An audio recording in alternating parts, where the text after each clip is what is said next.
everybody. Today we wanted to talk about the democratic leadership style. Now, I'll kick you off with definitions. So, the definition of democratic leadership is a collaborative style where the leader actively involves team members in decision making while retaining final authority. So, in short, you can think of it as an let's decide together. Some of the pros with this style comes down to it sparks innovation and creativity. It encourages diversity of perspectives for better decision making, as well as it builds trust and team cohesion. Definitely in this style, one of the biggest pros is it boosts morale when it comes down to the culture and the team environment. The situation where this may work best in is that if your team is highly skilled and experienced, because they will be able to provide valuable feedback, as well as when buy-in and collaboration are critical to success versus speed of decision making. It is also really great when time allows some thoughtful discussions. So think of it as if you need to decide a task or a project and you have enough time to be able to brainstorm and have discussions with your team and come to a decision that is going to be team oriented and it isn't critical in time, this is where it works best. Now, with pros, of course, there's going to be cons.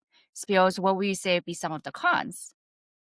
Yes, some of these disadvantages with this style is that it will cause slow decision making, and it can also blur accountability boundaries because you ask from your team so many questions, so much input, and can be ineffective during crises or urgent decisions due to the fact that there will be less speed because of the fact that you'll be asking for feedback from your team. And so situations where this will not work very well in would be places like, or situations rather that you have tight deadlines, or there's emergency situation, or there's time sensitive decisions to be made.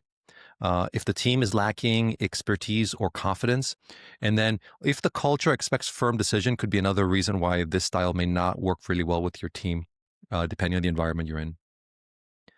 Now, a little reflection from my perspective is, overall, I would say that, as we say with all these leadership styles, it is very situational.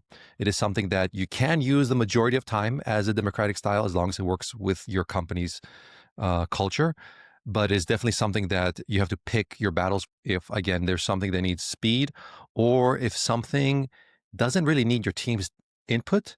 You don't want to utilize this style because you don't want to burn out the team with constant decision making meetings and recaps with everyone for something as simple as the color of the office is going to change. Let's get together and talk about it, right? It's going to be a lot more effective when you're talking about decisions that will impact your team directly.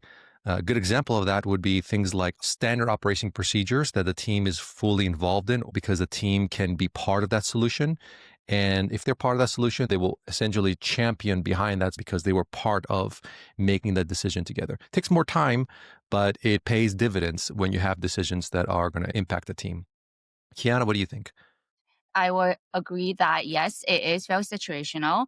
However, I think this style, the reason why it is so different than autocratic that we talked about is with autocratic it is very task specific where you cannot be that style all the time. But with this style, I would say you could, majority of the time, you could emphasize and be a democratic leader.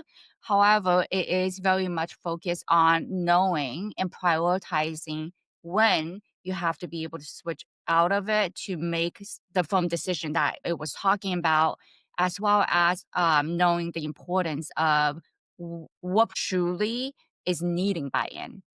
There may not be a situation where you feel like I need everybody to come in and talk about the feedback. You will just be able to decide as a leader. And I will add, you have to remember there is never going to be 100% buy-in, especially if you have a large team. Everybody will have their opinions. And there's no such thing as getting everyone's, unanimous decision on one thing. You got to know when you have to take that authority and take that stand and be able to make the final decision and be able to cut off the time of like, okay, I heard everybody and this is the direction we're going to go with. Right. Awesome. Well, thank you so much for watching our channel. And let us know if you would like us to do a deep dive in any other styles, as well as if you would like to learn more about this democratic leadership style. Don't forget to like and subscribe, and we'll see you in our next video. Bye. Thank you.